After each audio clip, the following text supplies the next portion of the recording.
Ready হয়ে অফিসে গেলাম, কাজ বাদ দিয়ে ঝোলা শুরু করলাম। গরমের কারণে লুঙ্গি পরলাম, লুঙ্গি পরে ঘুমাইলাম। সকালে ঘুমে থেকে উঠে দেখি আমার লগে লুঙ্গি নাই, লুঙ্গি গেছে গা ফ্যানের উপরে। ঘুম ধরতেছিল না, বাসা থেকে বের হলাম, ছাদে গেলাম আর ঘুমিয়ে গেলাম। তারপর একটু হাঁটাহাঁটি করলাম, আবার হাঁটাহাঁটি করলাম, ভালো লাগছিল না, তাই উপরে ঝুলে গেলাম। ছাদে ফুলের গাছ দেখতে আসলাম, ফুল ছিললাম, ভালোই লাগলো। ফুল গিলে খেয়ে ফেললাম আর অজ্ঞান হয়ে গেলাম। ঘুম ধরতেছিল না, এডিটিং করতে লাগলাম আর ঘুমাই গেলাম।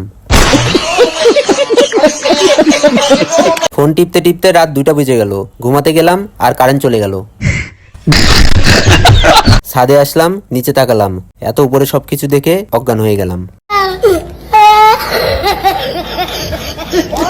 একবার ঝুললাম, একবার ফুল ছিললাম, একবার হাঁটাহাঁটি করলাম, আবার ঘুমিয়ে গেলাম।